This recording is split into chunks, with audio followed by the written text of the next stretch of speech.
Graça e paz, sejam todos bem-vindos à nossa aula, a história da Igreja até a Reforma Protestante. Meu nome é Alex, eu sou evangelista nobre de Deus. Atualmente estou no meu segundo ano, no curso de bacharel em Teologia a nível superior.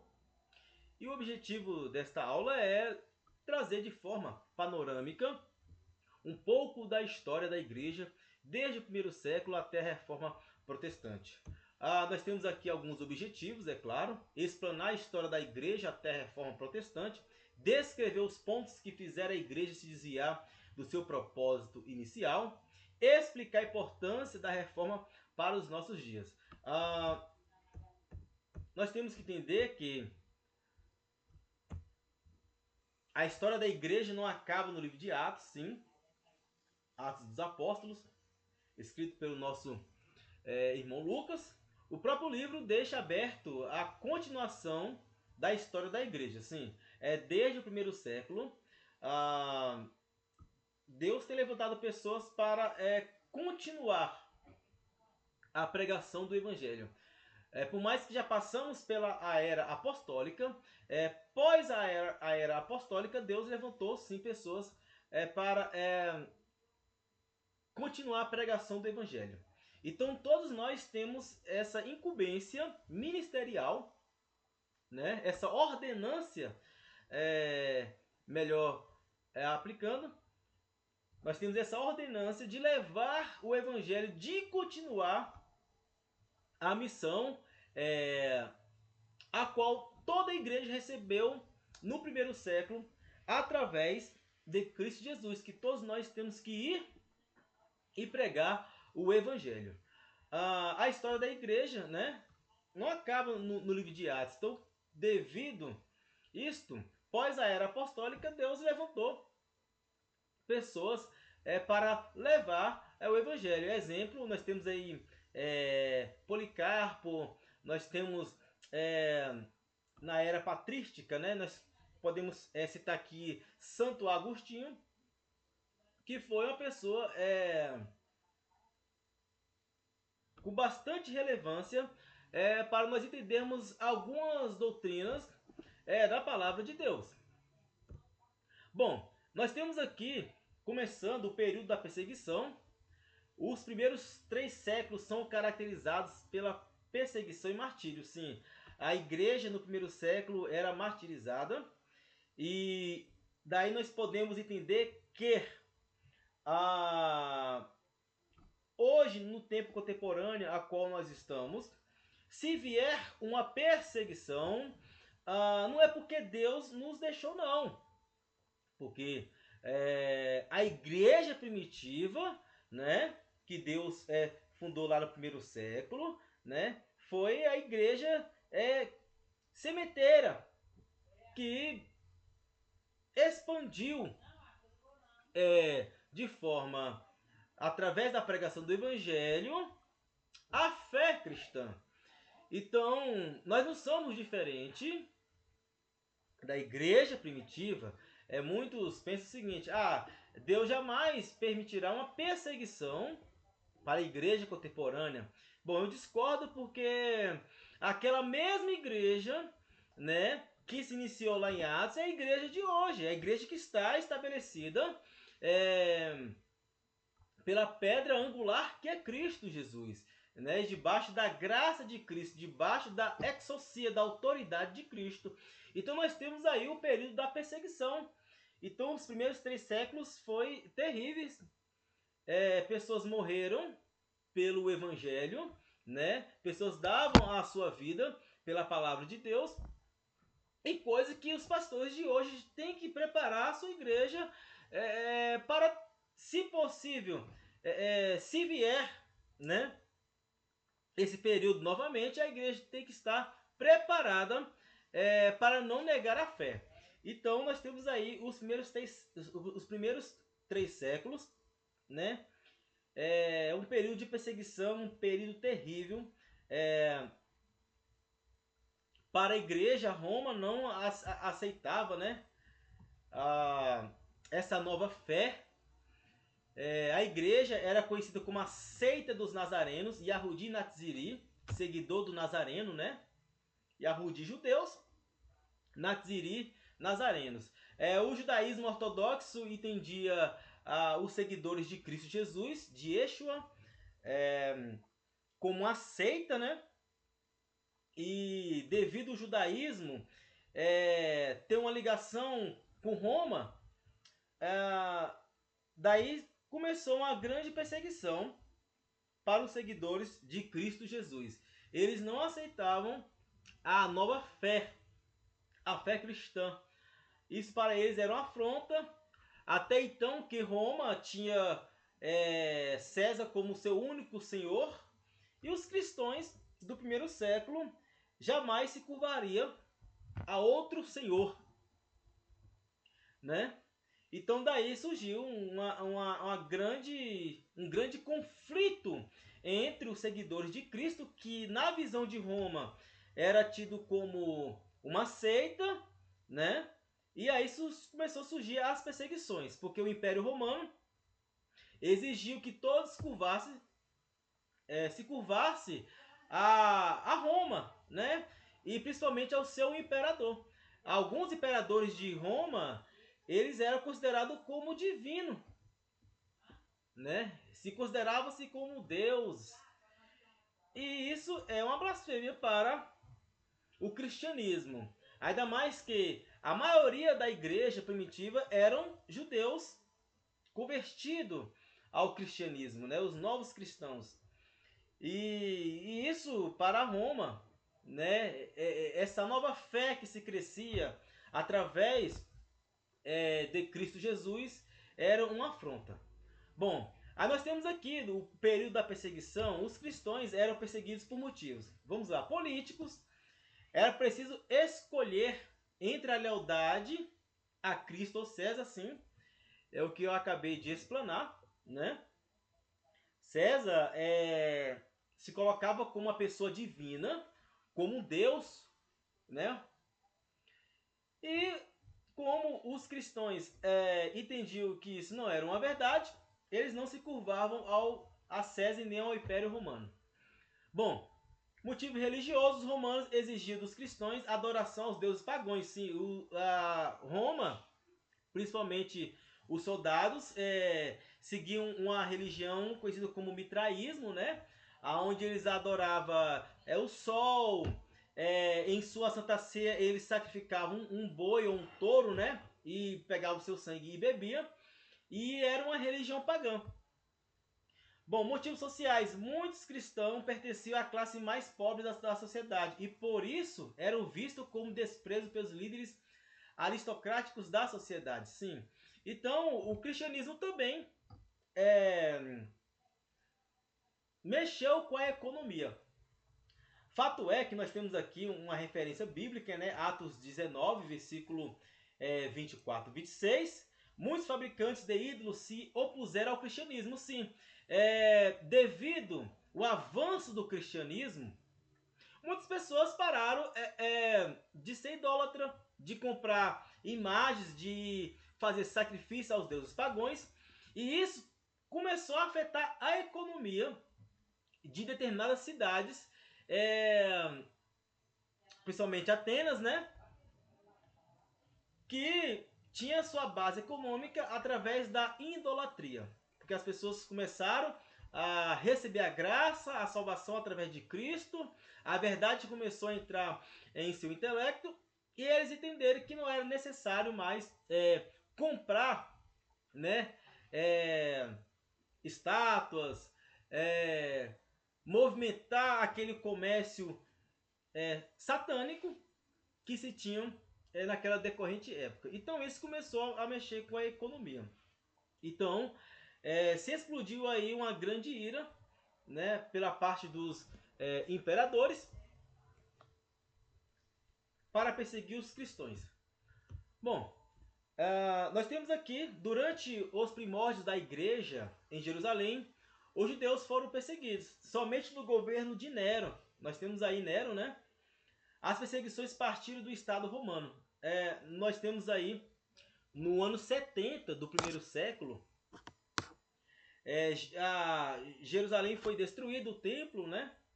E os judeus foram culpados os judeus e os cristãos, né? Então, segundo a história, aparentemente quase 1 milhão de pessoas morreram, foram queimadas vivas, Jerusalém foi destruído, o templo foi destruído e os cristãos começaram a ser perseguidos pelo Império Romano. Bom, ao período apologético, a igreja sofreu com ataques do Império Romano, sim. No entanto, um dos maiores desafios foram as heresias que apareceram no seio da igreja, sim. A igreja começou a sofrer influência, principalmente do judaísmo. Nós temos aqui o gnosticismo, né? Muitos falsos líderes tentaram associar. Nós temos aqui a filosofia grega, mais a doutrina cristã. Nós temos aqui igual heresias filosóficas, né? Bom, o que acontece é que no primeiro século nós temos o docetismo, o gnosticismo, que começaram a se filtrar. Os gnósticos começaram a se filtrar na igreja para levar suas heresias, né? Eles não criam na encarnação do Verbo, no Deus encarnado, e daí começaram a ensinar que jamais um Deus divino ia se encarnar num corpo como esse que está destinado à morte ou à matéria, né? Que o divino não se encarnasse, não podia se encarnar na matéria. Então nós temos aí a igreja do primeiro século, né?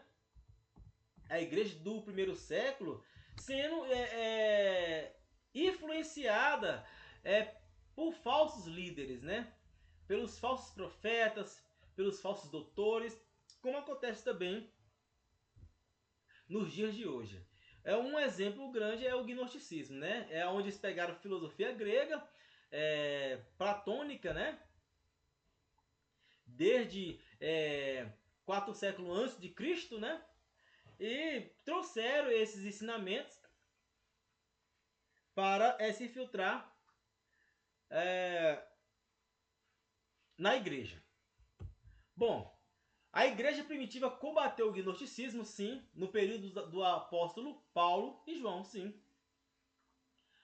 No gnosticismo, eles identificavam a matéria como o mal e somente aquilo que era espiritual era bom.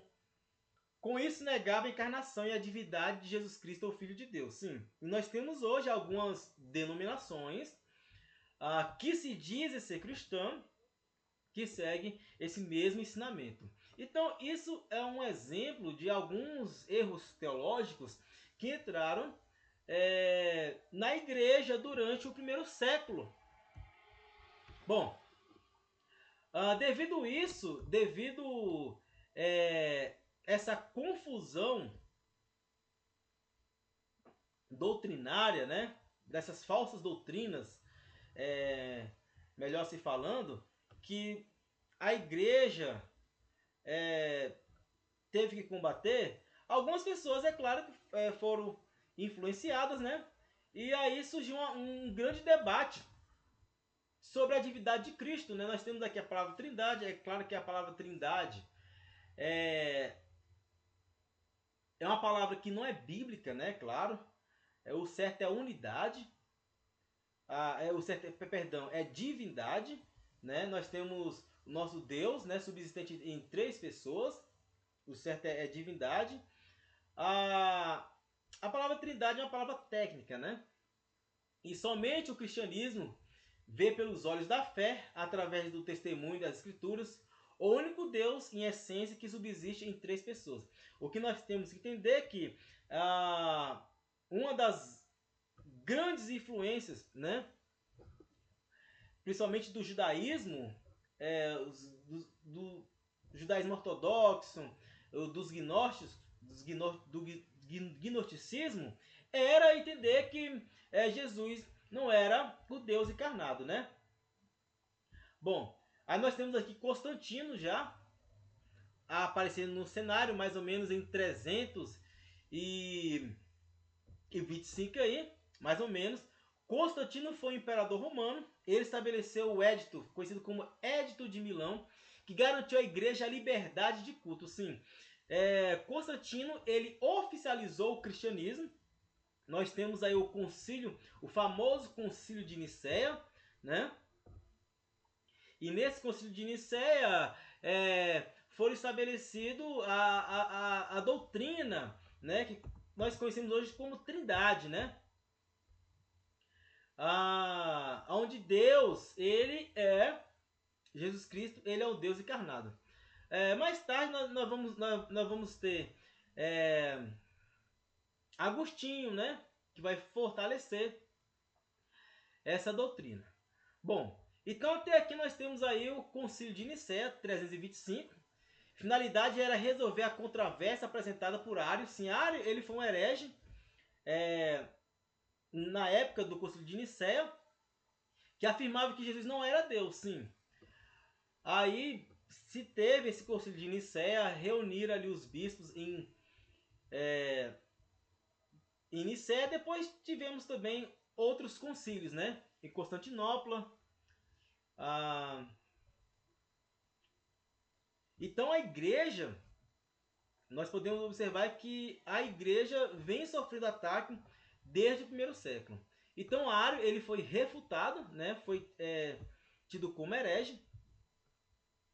E hoje quem segue a doutrina de Ário é conhecido como os arianos. Bom, devido ao Edito de Milão, com Constantino, a história revela aspectos positivos. Cessou a perseguição e os cristãos passaram a ser beneficiados, sim, né? Com esse edito, né? A perseguição para. Então, assim, os cristãos agora podem se reunir para adorar a Deus. E o lado negativo, a igreja passou a sofrer o manejo político por parte do império, do imperador, sim. A partir do quarto século, né? Nós temos agora o surgimento dos templos. A igreja, né, através de Constantino agora, que o Constantino ele representa o Estado, só que ele se converte ao cristianismo, né? Ele se declara Deus também. E Roma agora toma controle da religião. E agora nós temos aí o surgimento do catolicismo romano, né? É claro que aqui não é uma explanação bastante profunda, é só para que você entenda um pouquinho de história. Então a igreja agora começa a sofrer, né, controle por parte do imperador. Então a partir do quarto século nós temos o surgimento de templos. Por isso nós temos a construção da Basílica de São Pedro, né? Nós temos também a Idade Média, que é do século V ao século XIII ali. Bom, nós temos aí a igreja no Estado Império, a Idade Média, né? A Idade Média. A Idade Média representa o esforço de traduzir as experiências da igreja no mundo do Império Romano para o mundo germânico, né? Então, desde o quarto século, em meados do terceiro século em diante, a igreja agora tem esse desafio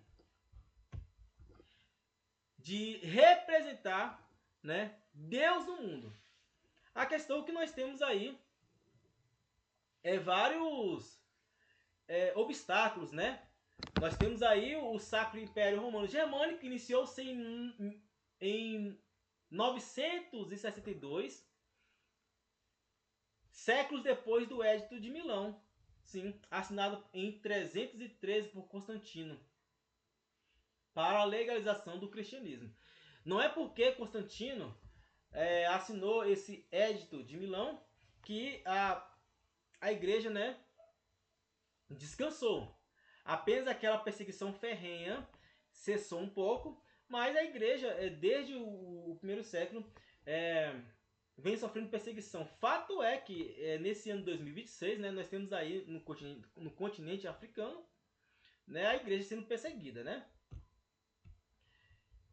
Bom, aí nós temos aí, já falei, fusão entre a igreja e o Estado, Constantino, governo romano. em troca de privilégios, proteção e ajuda, acha-se no direito de interferir em assuntos espirituais e teológicos, né? Posteriormente, Teodósio assumiu o governo e estabeleceu uma igreja imperial, sim. Aí daí vai surgir vários concílios, né? Que vai começar a desviar a igreja do primeiro século, a qual Cristo fundou, com a doutrina apostólica, e devido a essa fusão entre igreja e Estado, a igreja agora começa a se desviar da verdadeira doutrina bíblica. Aí nós temos aqui a Idade Média, que começa, claro, no quinto século, vai até o século 13 ali, 14 mais ou menos. Com o declínio do Império Romano, Gregório passa a ser o Papa, que muito contribuiu para a aplicação do poder pontifício. Campanhas missionárias, o poder da Igreja Católica na Idade Média. Nesse período surgem as primeiras universidades, sim.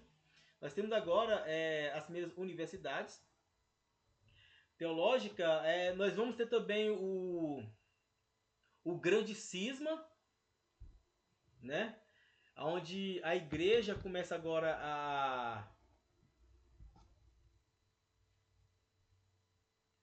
a entrar em conflito moral e doutrinário, né? Nós temos o grande cisma do Oriente, 1054, que dividiu o cristianismo primitivo em duas vertentes: a Igreja Católica Apostólica Romana e a Igreja Católica Apostólica Ortodoxa. Sim, que foi o grande cisma. Bom, aí nós entramos agora perto da pré-reforma. A igreja medieval foi reduzida pelo poder e se distanciou da palavra de Deus e dos ensinos bíblicos. Sim, devido a essa fusão, né, entre igreja e Estado. Aí nós temos aí a igreja agora rachando, a igreja católica, né? E nós temos agora aí o início da pré-reforma. A igreja começou a monopolizar a fé, sim. Grandes tributos eram recolhidos pelo Papa. O cristianismo se transformou em uma religião litúrgica e as pessoas não tinham acesso às escrituras, somente ao clero. Olha só, surgem os homens chamados de pré-reformadores. Então, todos esses pontos aqui, 1, 2, 3, motivou o surgimento dos pré-reformadores. Né? Nós temos aqui os pré-reformadores, é claro que tem mais. Vamos destacar somente John Wycliffe, John Hus. Os pré-reformadores eram homens que pregavam a autoridade da Bíblia e o retorno ao ideal da igreja primitiva, levando muitos deles à morte, sim.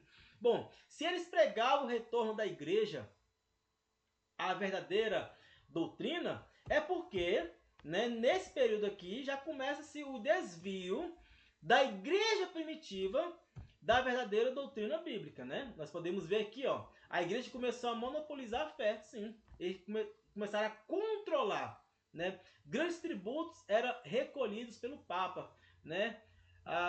Nós temos aí enriquecimento ilícito pela parte do papado. O cristianismo se transformou em uma religião litúrgica e as pessoas não tinham acesso às escrituras, somente o clero. E o cristianismo não é uma religião, né? Quando se fala assim cristianismo, é claro que eu estou me referindo que o cristianismo não é uma religião, à verdadeira fé, aos seguidores de Cristo Jesus. Mas, de forma acadêmica e técnica, quando nós falamos de cristianismo, nós estamos abordando também espiritismo, protestantismo e catolicismo, né? E nós temos também a igreja ortodoxa, né? Bom, mas o verdadeiro cristão, ele tem que ter acesso à palavra de Deus. Mas somente o papado tinha. Então nós temos aí o surgimento, né, dos pré-reformadores. A igreja passou por diversas transformações, mas nenhuma delas se iguala à reforma protestante. Sim, nós temos aqui os pré-reformadores e agora nós chegamos aí à reforma protestante, né? Lutero, que surge as igrejas luteranas, né?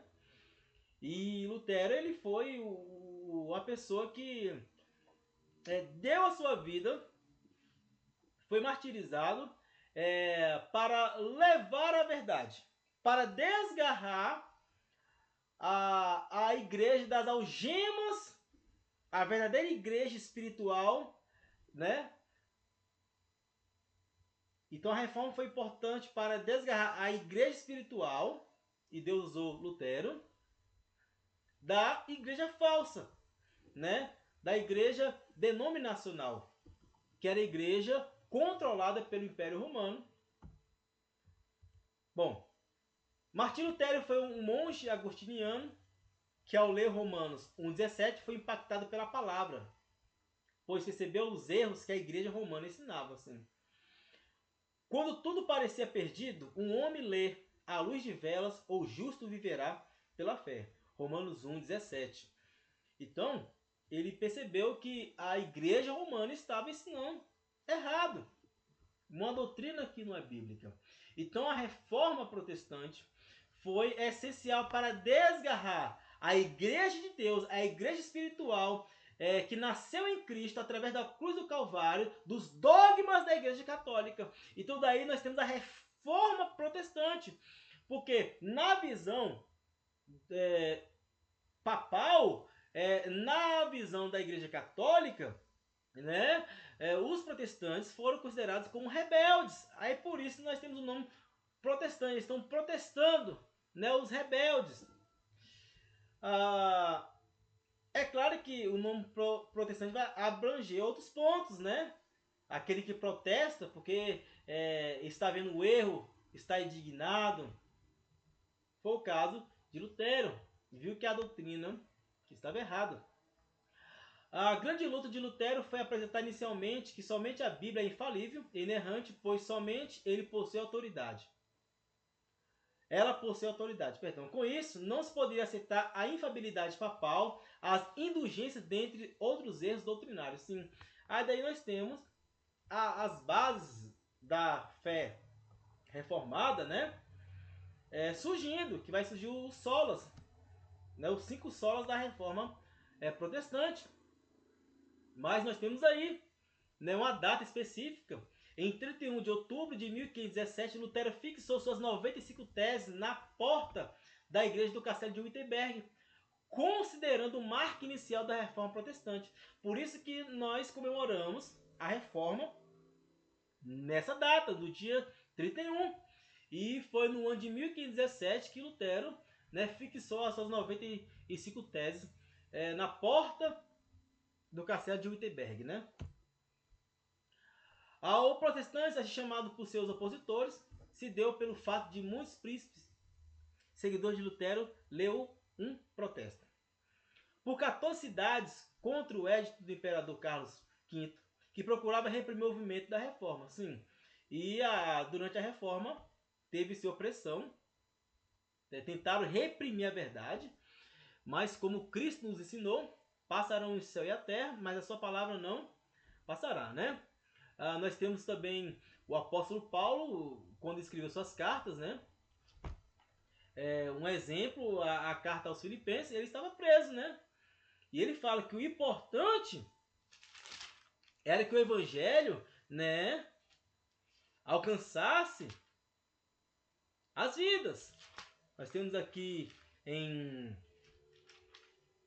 Filipenses 1:12, ele fala assim: eu quero, irmãos, que saibais que as coisas que me aconteceram contribuíram para o maior avanço do evangelho, de sorte que as minhas cadeias em Cristo se tornaram conhecidas de toda a guarda pretoriana e de todos os demais.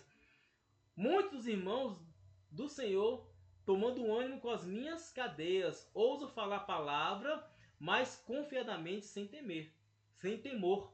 Então, nós podemos notar que mesmo no tempo da reforma protestante, né? Em meados do século XVI, e assim também no primeiro século, né? Matar as pessoas, perseguir, não foi o suficiente para reprimir a expansão do evangelho. Porque Deus, ele sempre teve um plano que o evangelho fosse expandido por todos os habitantes da terra, indecorrente de suas épocas. Bom, nós temos aqui outros reformadores. as bases da reforma protestante. Os reformadores protestantes tinham em comum alguns fundamentos que a maioria das igrejas evangélicas traz consigo até hoje. Sim, nós temos Lutero, né? João Calvino, Martin Bucer, Ulrich Zwingli, Filipe. Então, cada reformador, eles contribuíram para o entendimento de uma doutrina bíblica. Exemplo, Lutero, ele entendeu a doutrina da justificação, né? Nós temos aqui o exemplo, Calvino, né, que leu os escritos de Agostinho de Hipona e trouxe melhor entendimento sobre a eleição e predestinação. Então, todos eles contribuíram para fundamentar as doutrinas que se tem nas igrejas contemporâneas. Bom, nós temos aqui as bases da reforma protestante. Como evangélicos, estamos unidos historicamente à reforma protestante através de seus 5 fundamentos. Sim, nós temos aqui os 5 solas, né, que é a base da reforma protestante. Sola gratia, sola fide, solus Christus, sola scriptura, soli Deo gloria. Então, os 5 solas, né, da reforma protestante, que foi essencial para o entendimento da igreja durante a reforma, né? Para que o povo viesse desgarrar, se desprender das algemas do papado. Amém? Então que Deus possa vos abençoar. Até a próxima aula.